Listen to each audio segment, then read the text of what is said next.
नमस्कार, आदाब। मैं हूं आपके साथ निखत अली। आपसे एक सवाल है, आपके नज़र में एक डीएसपी की कितनी तनख्वाह होगी? चले हम बता देते हैं। हमारी सरकार के वेतन आयोग के मुताबिक 75 से 80 हज़ार तक।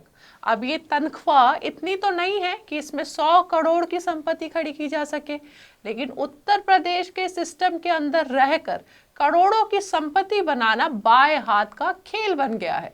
और ये खेल योगी राज वाले उत्तर प्रदेश में खेला गया। जिनकी तस्वीर आपके सामने है वो है डीएसपी ऋषिकांत शुक्ला। कानपुर में बतौर डीएसपी तैनात रहे।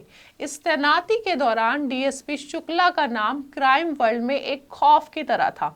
अपने करियर में डीएसपी शुक्ला ने 22 लोगों का एनकाउंटर किया और इसी एनकाउंटर की धमकी का इस्तेमाल वो हथियार की तरह लोगों को डराने और धमकाने के लिए किया करते थे। इसी डर और धमकी के दम पर डीएसपी शुक्ला कानपुर में अपनी तैनाती के दौरान 100 करोड़ से ज्यादा की संपत्ति के मालिक बन गए। दोबारा सुनिए, 100 करोड़। और ये तो वो संपत्ति है जो अभी एसआईटी जांच में सामने आई है।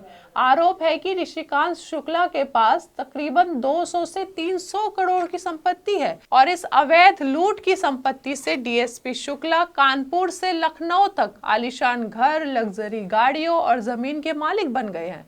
जांच के दौरान डीएसपी शुक्ला की तैनाती मैनपुरी में थी।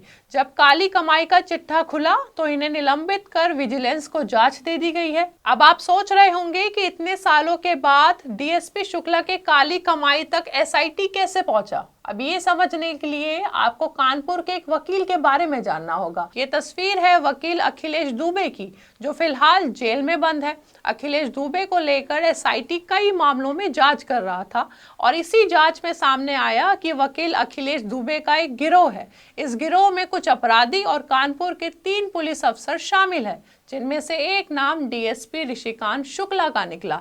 जब एसआईटी ने आगे जांच की तो पता चला अखिलेश दुबे और डीएसपी शुक्ला का ये गिरोह लोगों को डरा कर, धमका कर फर्जी मुकदमे दर्ज करवाता है, जबरन वसूली करता है और एनकाउंटर की धमकी से बिल्डरों से जमीन लेकर उन पर कब्जा करता है। दोस्तों, एनकाउंटर की धमकी से आपको एक बात बतानी है। एनकाउंटर की धमकी इसलिए क्योंकि डीएसपी शुक्ला जो है अब तक 22 एनकाउंटर कर चुके हैं अपने करियर में, इसीलिए वो एनकाउंटर की धमकी देते फिरते हैं। आरोप है कि अखिलेश दुबे और डीएसपी शुक्ला ने मिलकर कई लोगों को झूठे मुकदमों में भी फंसाया, फिर उनसे बड़ी बड़ी रकम ऐंठी। जांच में ये भी सामने आया कि जिन जमीन पर मुकदमे चल रहे थे, बाद में वही जमीन अखिलेश दुबे या डीएसपी शुक्ला की कंपनी के नाम पर रजिस्टर्ड पाए गए। जांच में इन खुलासों के बाद एसआईटी ने डीएसपी शुक्ला की संपत्ति की तरफ रुख किया, जिसमें चौंकाने वाले खुलासे होने लगे। एसआईटी ने खुलासा किया कि अखिलेश दुबे और डीएसपी शुक्ला एक रियल एस्टेट और कंस्ट्रक्शन के नाम पर एक कंपनी चलाते थे, जिसमें काली कमाई को सफेद में बदलने का खेल चलता था। आरोप है कि इस कंपनी में डीएसपी शुक्ला की पत्नी प्रभा शुक्ला भी बतौर पार्टनर जुड़ी हुई हैं। इन तीनों ने मिलकर इस कंपनी में करोड़ों रुपए के प्रोजेक्ट को खड़ा कर लिया और काली कमाई को सफेद करने का धंधा शुरू कर लिया। डीएसपी शुक्ला पर आरोप है कि उन्होंने अपने पद और एनकाउंटर के डर का इस्तेमाल कर जबरन कई जमीनों की रजिस्ट्री करवाई है। यहाँ तक कि जमीनों को मिलने वाली सरकारी मंजूरियों और एनओसी पर भी घपलेबाजी करते रहे डीएसपी शुक्ला और जमीनों की रजिस्ट्री सस्ते दामों में दिखाते रहे और बाद में इन्हीं जमीनों को करोड़ों के दाम पर बेचते रहे। डीएसपी शुक्ला के काली कमाई का धंधा इस कंस्ट्रक्शन कंपनी के नाम पर सालों साल चलता रहा और अब जब एसआईटी की जांच हुई है तो उसके मुताबिक ऋषिकांत शुक्ला ने उत्तर प्रदेश के 12 जगहों पर अपनी संपत्ति खड़ी कर ली है दोस्तों, जिनमें लखनऊ, कानपुर, फतेहपुर, इटावा और मैनपुरी में जमीनें, आलीशान मकान, लग्जरी गाड़ियां और फ्लैट शामिल है। दोस्तों, एसआईटी की जांच में ये भी सामने आया कि डीएसपी शुक्ला की संपत्ति का एक बड़ा हिस्सा कानपुर के पौष इलाके आर्य नगर में है, जहाँ छोटी छोटी दुकान भी करोड़ों में बिकती है। एक करोड़ों की अवैध संपत्ति डीएसपी शुक्ला ने पत्नी, दोस्तों और रिश्तेदारों के नाम पर ली है। इसी वजह से कई संपत्ति पर एसआईटी कब्जा नहीं कर पाई है। इस जांच के बाद डीएसपी शुक्ला से परेशान कई पीड़ित भी सामने आए और अपनी शिकायत बताई, जिनमें से एक का नाम है मनोहर शुक्ला। मनोहर शुक्ला एक बिल्डर है और उन्होंने खुलासा किया कि डीएसपी शुक्ला के साथ मिलकर उन्होंने एक जमीन खरीदी थी, जिसकी कीमत कुछ ही सालों में 60 से 70 करोड़ तक पहुंच गई। और जब मनोहर ने अपने हिस्से की रकम मांगी तो तो ऋषिकांत ने उसको पिस्तौल दिखाया और एनकाउंटर की धमकी दी और पैसे देने से इनकार कर दिया। मनोहर ने कानूनी मदद लेने की भी कोशिश की, लेकिन डीएसपी शुक्ला की ताकत के सामने सब हार गए। फाइलों को खोलने से पहले ही बंद कर दिया जाता था और ये बिना राजनीतिक संरक्षण के मुमकिन नहीं है दोस्तों। और ऐसा हम इसलिए कह रहे हैं कि पिछले साल एक आलीशान रिजॉर्ट में, तस्वीर देखिए, ये आलीशान रिजॉर्ट में डीएसपी शुक्ला के बेटे की शादी हुई थी। 70 से 80 हज़ार कमाने वाले डीएसपी ने अपने बेटी की शादी में करोड़ों रुपए पानी की तरह बहाए थे।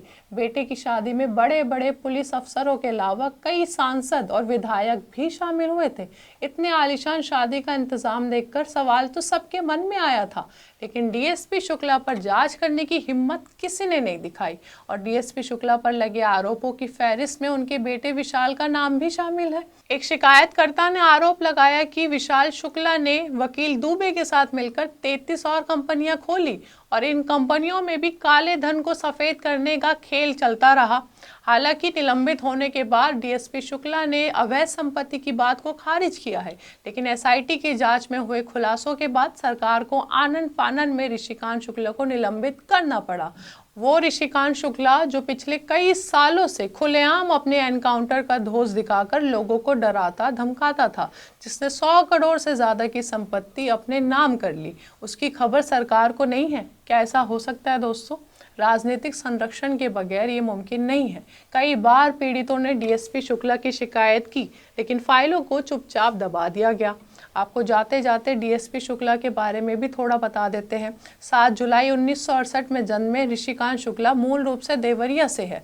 1987 बैच के ऋषिकांत शुक्ला उत्तर प्रदेश के कई थानों में तैनात रहे।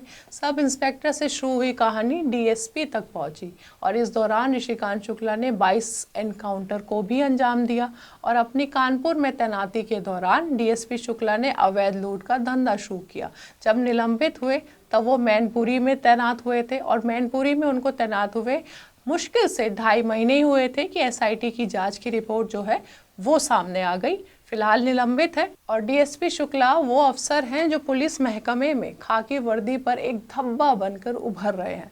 सिस्टम में चल रही इस अवैध लूट पर आप अपनी राय हमें कमेंट बॉक्स में बताइए। हमारे चैनल आर्टिकल 19 इंडिया को सब्सक्राइब कीजिए और बेल आइकॉन को प्रेस कीजिए ताकि हमसे आने वाली हर खबर आपके पास फौरन पहुंचे। अब इजाज़त दीजिए, बहुत बहुत शुक्रिया।